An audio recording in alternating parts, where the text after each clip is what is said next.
Multigrain আটার রুটি কিভাবে তৈরি করবেন? মাল্টিগ্রেন আটার রুটি কিভাবে তৈরি করবেন? বন্ধুরা, বিভিন্ন ধরনের দানা শস্য থেকে বিভিন্ন রুটি তৈরি হয়। কোন কোন দানা শস্য থেকে কি কি রুটি তৈরি হয়, কি কি স্পেসিফিক উপকার করে, বিশেষ উপকার করে, এ নিয়ে আলাদা ভিডিও রয়েছে। অনেক বন্ধুরা জানতে চাইছেন মাল্টিগ্রেন রুটি কিভাবে প্রস্তুত করব। আমরা গমের আটার রুটি জানি। গমকে পরিষ্কার করে ধুয়ে নিয়ে গম কলে ভাঙিয়ে আমরা রুটি তৈরি করি। আপনি মাল্টিগ্রেন আটার রুটি তৈরি করার জন্য 5 কেজি গম নিন, জোয়ার 1 কেজি, বাজরা 1 কেজি, রাগি 1 কেজি।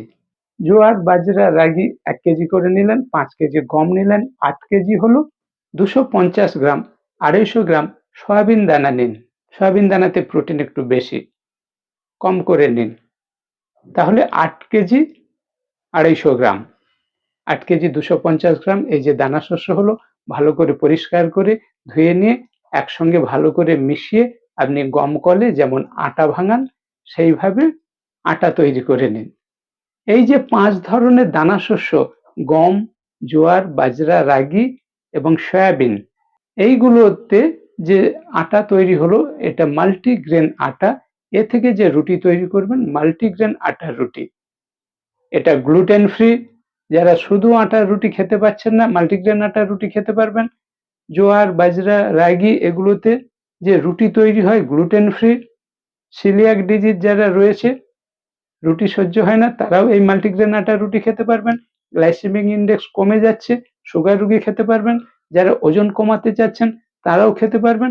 সবার জন্য মাল্টিগ্রেন আটার রুটি খুবই উপকারী। প্রোটিন, ফাইবার বেশি রয়েছে, লো ক্যালোরি, লো গ্লাইসেমিক ইনডেক্স। এইভাবে গম, জোয়ার, বাজরা এবং সয়াবিন দানা মিশিয়ে আপনি রুটি তৈরি করে খাবেন। এই রুটি, মাল্টিগ্রেন আটার রুটি খুবই স্বাস্থ্যের জন্য উপকারী। Great tasty, great healthy. তাই আর দেরি না, মাল্টিগ্রেন আটার রুটি কিভাবে তৈরি করতে হবে শিখে নিলেন।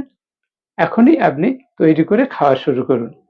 এই ধরনের হেলথ টিপস পেতে আমার চ্যানেলটি সাবস্ক্রাইব করবেন, যাতে এই ধরনের স্বাস্থ্যকর ভিডিও সর্বপ্রথম আপনার কাছে পৌঁছে যায়। স্টে সেফ, স্টে হেলদি, সুস্থ থাকবেন, ভালো থাকবেন।